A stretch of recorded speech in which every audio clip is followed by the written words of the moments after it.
Alright there everyone, so today I'll be predicting UFC on ESPN 14. So let's get into it then. First fight I'll be predicting will be Gustafsson versus Werdum. This is a very interesting one because, as we know, Gustafsson, he looked really good against Anthony Smith, but then in the fourth round he clinched up with him a bit and Smith managed to, get him down and then he just submitted him sadly, and then Gustafsson was like, I don't want to be a journeyman, forget this, I'm going to go now. And I thought, you know what, mate, fair play. You tried to go for the title against Jones. It didn't work out the second time. Amazing performance against Glover Teixeira. Knocked him out and made him look daft.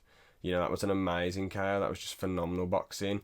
Close fight with Jones the first time, razor close, and close fight with DC. Got knocked out by Rumble in his hometown, sadly. But the point is, he's fought a lot of really, really good people.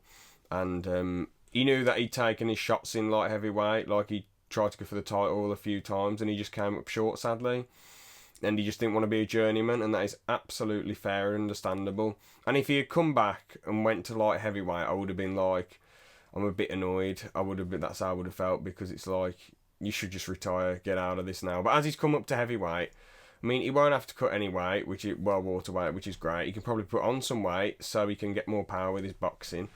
And yeah, I'm curious as to what weight he'll come in at. I reckon he'll probably be about 235.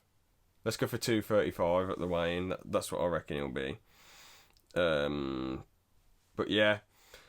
So, Gustafsson, it wasn't like he looked crap in any of his fights. He looked really good. I mean, I know Jones managed to take him down eventually and batter him on the ground, but against Smith, as I say, he looked amazing still. And, it is a bit weird that he wants to come back, because as much as I'm glad he's coming up to heavyweight and not going to light heavyweight again, I'm sort of feeling like if he beats Werdum, then where does he go to? Because there's some scary people at the top of the division. I mean, I don't know. DC's going to retire after he beats Stipe. Stipe, I hope he retires. I sort of think he won't retire if DC, no matter what happens if he beats DC, he'll probably still keep fighting. And if he loses to DC, I mean, maybe retire, maybe keep fighting, I don't know. I can just see him keep fighting everyone. I can see him wanting to beat Francis Ngannou again, but I just think that's a very bad idea. I still think Steve can beat Francis, but he's just going to take a lot of damage doing it. So even if Gustafsson, beats Stipe, beats, Werdum, then fights, I don't know, Alistair Overeem, and beats him. Basically, the point I'm trying to make is, eventually he's probably going to have to fight Francis, or Jairzinho Rosenstrike, or even Gustafsson. I mean, even Derek Lewis is quite scary. If he has to fight him, that is a pretty scary matchup, really. These dudes at heavyweight are so powerful, so I just feel like the point with retiring is so you can now avoid getting damaged and focus on other things in your life. So, but now I think he will beat Werdum, but because Werdum's off the juice now, I feel like that's why he wasn't that good against Olenek. Olenek had an amazing first round, and then Werdum probably just edged out 2 and 3 because of the grappling exchanges. But I'd say the first round was a 10-8, and then the other two were Werdum, so I would have given it a draw, but fair enough that they gave it to Olenek. But yeah, even if he beats Werdum, even if he knocks him out and flatlines him, he's got a load of big, scary people to fight. So I don't know if it's the best idea. But you could look at it as, is he just coming back just to have one fight at heavyweight and then quit? But that isn't him. He wants to go for the title. So he just wants to keep climbing his way up and getting to the title. But he's just, as I can see him just getting flatlined by Rosenstrike. Even Overeem would be a struggle. Blades would absolutely dominate him. I think Volkov would be able to knock him out eventually. Francis would just, oh no, it'd just be horrible for him. So, yeah, I don't really see, as much as I'm happy he's reinventing himself and going to not reinventing himself, but going to a different division, which makes it more interesting. I just don't know if it's the best decision. It's a fair decision. Let's just see how he does. If he knocks Werdum out in the first round, let's see how he does against someone else, then someone else, then someone else, and let's just see. There's no problem, if his mind, if he really, really wants it and his head's in the right place, and he really, really wants to become champ, then you can give it his all, but you know, it is a big risk fighting these massive tough guys. So you know. Anyway, I think Gustafsson first round KO. He'll beat Werdum in my opinion. Main event time: Robert Whittaker versus Darren Till. So this will be very, very interesting. Whittaker, you know, he's got a lot to prove after his last fight, getting knocked out by Israel Adesanya. He's doing all right in the first round, coming forward and back constantly. Like, it was more like a lunge, like he'd lunge in with something. He was always trying to finish the fight, and Israel was just able to move back loads and loads of times. And then at the end of the first, he countered him, and then really early in the second, he just countered him. You know, so yeah, I'm pretty sure it was a big left hook or a big right hook. I don't know, can't remember fully, but yeah, he's got a lot to prove. Obviously, Till isn't like a knockout artist like, you know, Adesanya. He's got the potential to be, because he cut loads of water for welterweight, and he still had a bit of power. Obviously, he dropped Masvidal, but it was more like either one big straight left or like volume, like he did to Cowboy, or like a big left hook, you know, like he did to Stephen Thompson. But they're not like finishing shots there. They just drop you usually. But middleweight, I mean, he didn't land anything big on Gastelum, so you don't really know if he's powerful. And maybe he's not relying on his power anymore. Maybe he's relying more so on, you know, the footwork, in and out movement, and just being able to tip-tap him and, you know, win the fights, to be honest. Whittaker proved, though, in that fight against Israel, that he doesn't resort to his wrestling ever nowadays, because if you're fighting a kickboxer and you don't even shoot for a takedown or try to clinch him, or, you know, he could have tried to get in the pocket a bit more, but that's quite hard against Adesanya, so he should have gone for the wrestling or the clinch more. Or even just feinting for a takedown. He really should have just, like, he should have tried to take him down. If Israel defends, then wait a bit, you know, maybe clinch, then wait a bit more, then fake a takedown, then come up with some big left hand or a big right hand, you know. I know it's not that easy, but he didn't even shoot, and it's like, you have to work to your strengths. You've got alright wrestling. Israel, you know, he has got good takedown defense and decent jiu-jitsu, but, you know, Rob should have just mixed it up in some way, shape or form. He shouldn't have tried to fight Israel at his game. He shouldn't have been standing against him and coming forward like a madman. You know, he should have just been more tactical with it. And against Till, I feel like Till is just a master technician with a stand-up. And him versus Israel would be amazing. But he does still have that problem where he leans back with his chin up.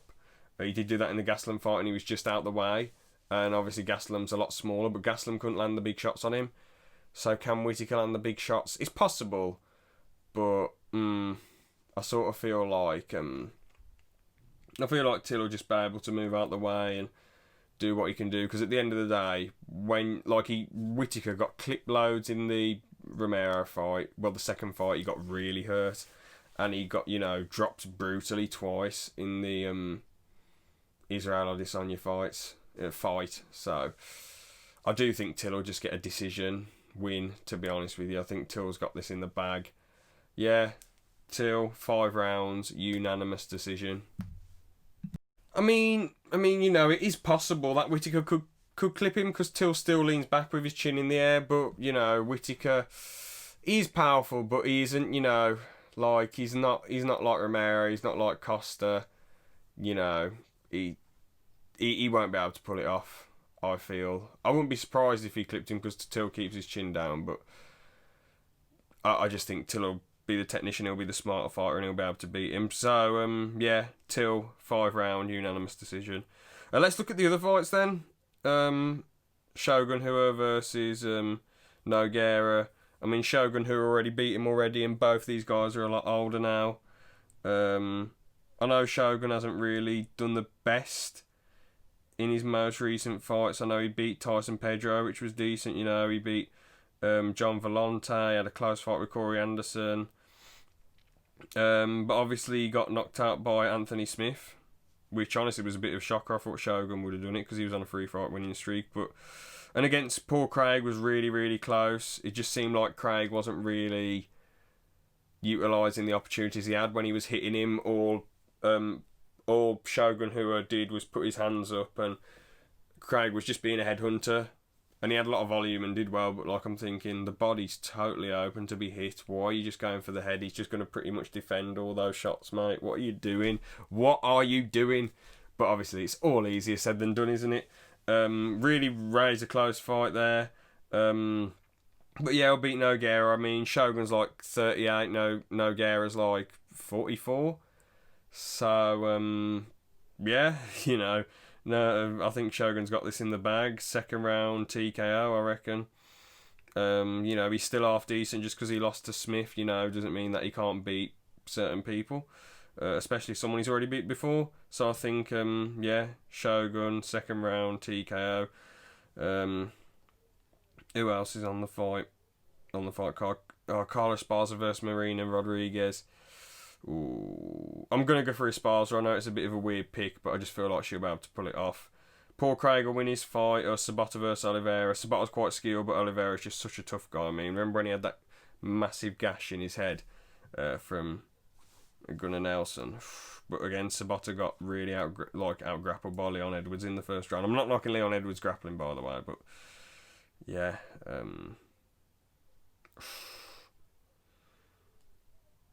Oh, yeah, I'm taking too long. Peter Sabata, unanimous decision. I think Reese McKee will win his fight. Probably probably split decision. Jai Herbert versus Francisco Trinaldo. Trinaldo's never been finished, but I'm going to go for one that you all probably think is quite interesting. I think Jai Herbert will get a second round TKO.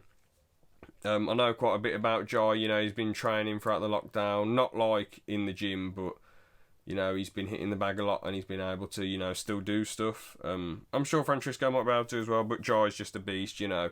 With boxing, he just keeps it to the basics and he's just amazing with it. It's like, he won the world title, the Cage Warriors Lightweight world title against Jack Grant with a you know, I think he like nearly hit him with a jab, but then came with a massive straight right, and it like just, that was the beginning of the end. And obviously, he got that amazing knee KO in his last fight. So I think Jai Herbert will get a second round TKO. I think Nicholas Dalby will win his fight. Tom Aspinall, he's a beast everywhere. I think he'll. Oh yeah, Dalby.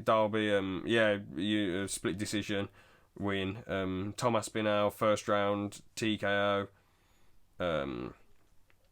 Who else have we got? Who I know? Nathaniel Wood, yeah. Second round submission win for him, and those are the main people I know, really. I don't know the rest of them that well. So, yeah, those are my predictions. Thanks for watching, and see you in the next one.